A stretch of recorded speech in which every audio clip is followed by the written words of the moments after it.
until you can pay cash or go in with less than a 50% mortgage on a house, you should rent. Um, Now there is a way, like the reason people love the owner-occupier model is because you get that capital gains tax-free growth, right? They forget they've paid millions of dollars in after-tax, or tax to get their after-tax income to pay for or to get that, CGT-free growth. But, I think that, again, this is only relative to probably people in homes worth north of 1.5 million bucks. You know, if you live in a normal suburbia, fucking homes worth 500,000-600,000. I don't know where homes are worth that these days, but if you are one of those people, probably best to own because the disparity between mortgage and rent isn't all that great. But as you start to go up the value chain and you know, 1.5, 2, 2.5, 3 in Sydney, 5, 10, 15, $20 million homes, you can rent them for probably a third to a quarter of what it would cost that same person to buy and own that property in that day. Now, I'm not saying they have bought that property and they've, you know, renting it out from day one. They might have owned it for 10 years. So the income they're getting on it is probably not that bad in comparison to what they have bought it for. But if you had to buy it, and let's say you've got a $5 million mortgage at 5.5%, you're paying 300 grand a year in interest, plus then, you know, fucking maintenance and all that shit that goes with it. 1% of the property value is another 50 grand. So 350 grand just to own the property, and then you've got your principal repayment on top of that, which is obviously your money. Versus renting that same home, you could probably rent it for 2.5 grand a week, maybe. It's no brainer. So you're saving 3 grand a week, $3,500 a week. Yes, your rent is after tax. People always go, "Oh, yeah, but your rent's after tax." Yeah, but it's like 1/3 of what the mortgage repayment would be. So it is a much lower after tax amount.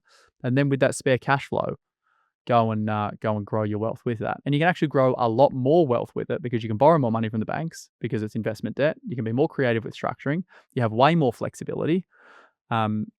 You know, like if the property, like let's just hypothetically say that the property market did shit the bed in 12 months' time. Properties that were worth 15 million bucks, people know to sell out of, and they'll take 12 for them. How many people out there do you reckon can afford to buy a $12 million house? Not that many. How many are going to buy it during a tough time? Not that many. If you'll rent one of those things, you throw the keys back to the property manager, say, "Keep my bond, I'm out of here, ciao." That's it, you know? And then you've got more affordable investments that are rented every single day of the week. So as you go up the value chain, there's a lot more money, but most people who can afford those properties will buy them, not rent them. And then on the flip side, you know, when the market turns, it's generally the segment of the market that's affected the highest. There's much swing. Yeah, it's amazing. Like I did this calculation with a mate of mine the other day, a couple months ago now, and he rang me and said, "Hey, listen, I'm looking at renting on the beachfront. What are your thoughts?" And I'm like, "Well," he's like, "I was thinking of maybe buying, renting," and we just did the calculation on this property.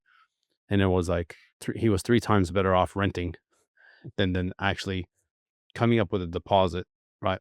And then paying the interest on the loan. That's how much cheaper it was. So some of these trophy assets, like on the beach and stuff like that, to own is one thing, but to rent them is so much cheaper For than sure. owning, like by a massive, If you massive. have a big liquidity moment, you've got cash, like, you know, no brainer to go and dump a heap of cash into something, have no debt. There's very little cost in owning it long term. You've got council rates, no land tax, no property taxes like the US. It's fucking a store of wealth of which you get free growth on when you sell it in the future, if you sell it in the future. And you can leverage against it, obviously.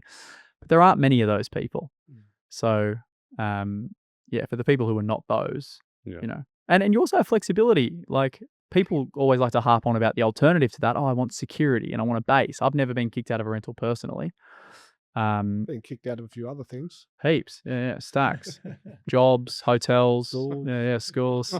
Never a rental, funnily enough.